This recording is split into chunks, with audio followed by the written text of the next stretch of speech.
ನೆನಪಿಲ್ಲ ನಿಮಗೆ ಗೊತ್ತಾಗಿದ್ದೀರಾ?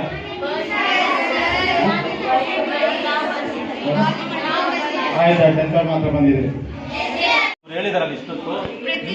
ಪ್ರತಿಯೊಂದು ಇದು ಕಾಯಿಲೆಗೂ ಹಾಸ್ಪಿಟಲ್ಗೆ ಹೋಗ್ತಾ ಇರ್ತಾರೆ ಸರ್. ಏನ್ ಮಾಡ್ಬೇಕು ಅಂತ ಅವ್ರಿಗೆ ಅರ್ಥ ಆಗಲ್ಲ. ಏನ್ ಮಾಡ್ಬೇಕು, ಅದಕ್ಕೆ ಏನ್ ಮೆಡಿಸಿನ್ ಅಂತ ಕೂಡ ಗೊತ್ತಿರಲ್ಲ. ಅದೇ ಆಯುರ್ವೇದಿಕ್ ಇದರಿಂದ ನಾವು ಮಾಮೂಲಿ ಪ್ರಕೃತಿಯಿಂದನೇ ಮೆಡಿಸಿನ್ ಇರುತ್ತೆ, ಅದರಲ್ಲೇ ನಾವು ಉಪಯೋಗಿಸ್ಬೇಕು ಸರ್. ಏನಂದ್ರೆ ಹಾಸ್ಪಿಟ್ಲ್ಗೆ ಹೋಗಿ ಅದು ಮಾತ್ರ ಕುಡ್ದು ಇನ್ನ ಓವರ್ ಆಗುತ್ತೆ ಬಿಟ್ಟರೆ ಅದು ಮಾತ್ರ ಕಡಿಮೆ ಆಗುತ್ತೆ.